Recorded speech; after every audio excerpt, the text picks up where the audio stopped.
Hello everyone, आप सभी का स्वागत है आपके अपने यूट्यूब चैनल वाईएम के एजुकेशन क्लास पर। फ्रेंड्स, इस चैनल पर complete education subject UGC net के लिए इस समय पढ़ाया जाता है। और वैसे अगर बीएड एमएड और बीए एमए आपके में अगर ये टॉपिक है तो आप उसके लिए भी वीडियो देख सकते हैं। बहुत अच्छी तरीके से आपको क्लियर कॉन्सेप्ट इस चैनल पर मिलेगा फ्रेंड्स। और यूजीसी का सिलेबस जो है एजुकेशन सब्जेक्ट का अभी इस चैनल पर कराया जाता है। अगर आप भी यूजीसी नेट एजुकेशन से करना चाह रहे हैं तो क्या करिए, इस चैनल को सब्सक्राइब करिए।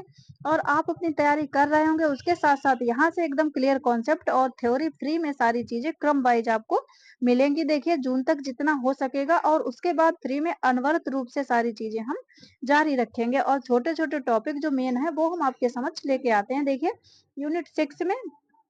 यूनिट 6 में शिक्षा में शोध ये हम पढ़ रहे थे। तो इसका टॉपिक आज है जगत तथा प्रतिदर्श की अवधारणा। देखिए, मात्र 10 मिनट में सारी चीजें, प्रतिदर्श क्या होता है और उसके प्रकार क्या होते हैं, ये सारी चीजें हम बहुत अच्छे से पढ़ेंगे। बस ध्यान से मात्र 7-8 मिनट तक बने रहिए, उतनी देर में ही ये कंप्लीट होने वाला। देखिए, इकाइयों के समूचे समूह को, जिसके लिए ये चार नहीं फ्रेंड्स चर है, जिसके लिए चर का मान ज्ञात करना है, उसे जनसंख्या या जगत कहते हैं।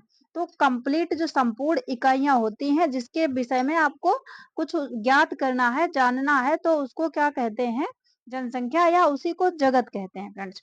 जैसे देखिए, एक रक्त का परीक्षण करना है तो शरीर का संपूर्ण रक्त क्या है, जनसंख्या है या उसको जगत कहते हैं। ठीक है, ये है। और ऐसे ही मान लीजिए एक भगोने के जो चावल हैं तो वो संपूर्ण क्या है, संपूर्ण उनको जनसंख्या या जगत कहिए। उसके बाद में देखिए, इसके प्रकार देखिए, समजातीय जनसंख्या या विषम जातीय जनसंख्या क्या होती है। देखिए, अध्ययन के लिए चुने गए गुण का मान प्रत्येक इकाई के लिए एक ही होता है। इस प्रकार की जनसंख्या को समजातीय जनसंख्या कहते हैं। देखिए कैसे, ऐसी जनसंख्या के प्रतिदर्श में एक ही इकाई का होना पर्याप्त है। जैसे देखिए, कढ़ाई से चावल तथा रक्त से एक बूंद। जैसे किसी व्यक्ति का अगर ब्लड टेस्ट होना है तो क्या पूरे शरीर का पूरा रक्त टेस्ट किया जाएगा? नहीं, उसकी एक बूंद से ही सारी चीजें पता चल जाएंगी फ्रेंड्स। तो ये क्या है, समजातीय जनसंख्या।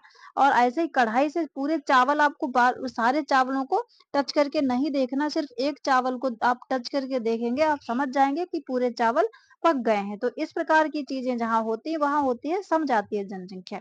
इसके विपरीत देखिए, विषम जातीय जनसंख्या उसे कहते हैं जब चर का मान प्रत्येक इकाई के लिए बदलता रहता है। जैसे देखिए, कक्षा के छात्रों की जनसंख्या विषम होगी। क्यों? क्योंकि देखिए, एक या 10 छात्रों का कक्षा में से मान लिया 200 छात्रों की एक क्लास है, उसमें से 10 छात्रों का आपने क्या परीक्षण कर लिया, तो क्या पूरे छात्रों पर आप लागू कर सकते हैं? ऐसा नहीं, प्रत्येक छात्र का अपना अपना होगा। तो ये क्या है, विषम जातीय जनसंख्या। इसमें क्या होता, प्रत्येक इकाई जनसंख्या का प्रतिनिधित्व नहीं करती। मतलब आपने 5-10 छात्रों का परीक्षण कर लिया, उससे आप पूरी क्लास का अनुमान नहीं लगा सकते हैं कि वो बच्चे किस प्रकार के हैं। तो ये चीज है फ्रेंड्स, विषम जातीय जनसंख्या। इसके बाद में नेक्स्ट देखिए, सीमित व असीमित जनसंख्या क्या है। देखिए, जब परिभाषित जनसंख्या की इकाइयों की गणना एवं क्रमांकन सरलता पूर्वक संभव हो, उसे सीमित जनसंख्या कहते हैं। बहुत जल्दी जल्दी सिर्फ पढ़ डालना है, उतने में ही आपको समझ में आ जाएगा। लेकिन सारी चीजें सिलेबस में है, इसलिए इनको जानना जरूरी है फ्रेंड्स। देखिए, सेम सेम ऐसे नहीं आता, लेकिन ये सारी चीजें मालूम होंगी। क्वेश्चन बहुत ही घुमा के आते हैं, एकदम लगता है कि ये चीजें पढ़ी नहीं। सेम सेम तो कुछ पूछा ही नहीं जा सकता कि सीमित क्या है। सीमित जब बहुत ही वैसे करके पूछा जाएगा, लेकिन सिलेबस में चीजें हैं तो ये जब ये मालूम होंगी तभी आप क्वेश्चन अपने वहां पे उसके अनुसार कॉन्सेप्ट लगा के आप कर सकेंगे। देखिए, तो देखिए, सीमित जनसंख्या क्या, उसे सरलता से क्या करना, उसका क्रमांकन कर सकते हैं, उसकी गणना मतलब कर सकते हैं, गिन सकते हैं। तो वो सीमित जनसंख्या, जैसे एक क्षेत्र विशेष में रहने वाले स्नातक लड़कों की संख्या। तो आप गिन सकते हैं कि एक उस क्षेत्र में कितने ग्रेजुएट बॉयज हैं। तो ये आप काउंट कर सकते हैं। मतलब जहां पे गणना संभव हो वो क्या जनसंख्या होती है, सीमित। उसके विपरीत देखिए, जब जनसंख्या की इकाइयों की गणना क्रमांकन असत्य, देखिए अगर आपने गिन भी लिया तो वो सत्य नहीं होगा कि वो सत्य है, या फिर बिल्कुल असंभव होगा कि आप उसको काउंट कर ही नहीं सकते, तो वो क्या होती है, असीमित जनसंख्या। तो इसे असीमित जनसंख्या कहते हैं। जैसे देखिए, वन में हिरणों की संख्या या आकाश में नक्षत्र की संख्या, आकाश में नक्षत्र की संख्या।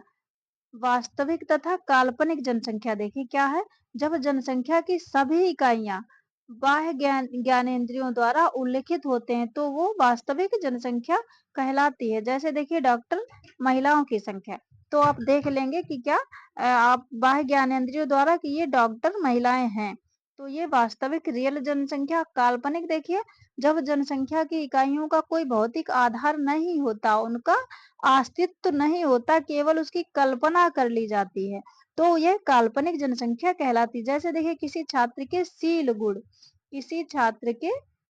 गुण का अध्ययन करना, किसी छात्र के गुणों का अध्ययन करना, तो गुणों को आप टच करके नहीं देख सकते, सिर्फ उसको महसूस कर सकते हैं कि उसमें ये गुण हैं, आप अनुभव कर सकते हैं उसकी एक्टिविटीज देखकर।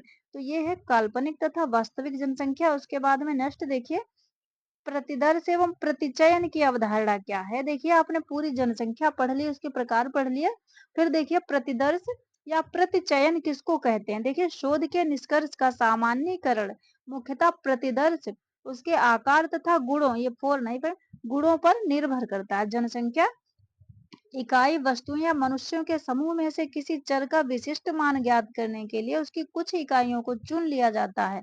इस प्रकार के चुनाव की क्रिया को प्रतिचयन या प्रतिदर्श कहते हैं तथा चुनी हुई इकाइयों के समूह को प्रतिदर्श या न्यायदर्श कहते हैं। इसको चयन या प्रदर्शन कहते हैं फ्रेंड्स। तो क्या है देखिए, प्रतिदर्श या प्रतिचयन, जैसे मान लीजिए कंप्लीट संपूर्ण जनसंख्या।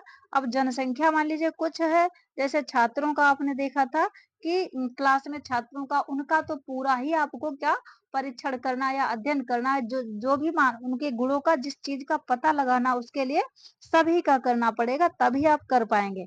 लेकिन वैसे प्रतिचयन होता क्या, कहते किसको, अब मान लीजिए कोई एक समूह है जनसंख्या का, या कोई एक क्लास है, उसमें से कुछ को आपने इतने का सिलेक्ट कर दिया, उनका ही परीक्षण कर लिया, तो वही ये क्या हो गए, प्रतिचयन हो गए।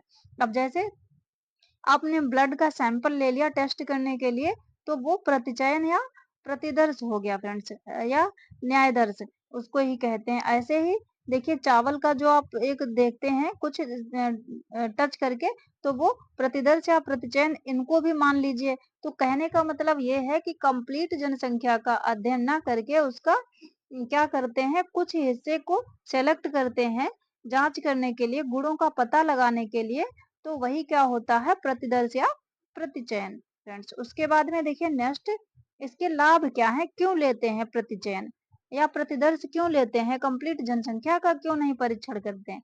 तो देखिए इससे क्या होता है, समय की बचत फ्रेंड्स, बचत है ये, धन की बचत, गहन अध्ययन, जब छोटी चीज थोड़ा सा हम उसका अध्ययन करेंगे, लेकिन फिर बाद में उसका सामान्यीकरण अगर संपूर्ण जनसंख्या पे लागू हो जाता है तो क्या होगा, अब जब थोड़ा सा है उसका अध्ययन करना, तो आप गहन गहराई से अध्ययन कर सकेंगे, लेकिन ज्यादा लोगों का करना है तो आप गहन अध्ययन नहीं कर सकेंगे।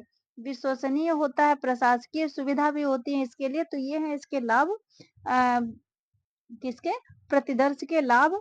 उसके बाद में देखिए कल इसकी डेफिनेशन और प्रतिदर्श के लक्षण क्या हैं, ये हम पढ़ेंगे, और भी चीजें, इसकी विधियां क्या हैं, कैसे क्या प्रतिदर्श कैसे इकट्ठा किया जाता है, कैसे प्रतिचयन करते हैं, आप कैसे सैंपल कलेक्ट करते हैं। तो ये सैंपल देखिए, सैंपल ही प्रतिदर्श न्यायदर्श सब एक ही है, कंफ्यूज मत होइए।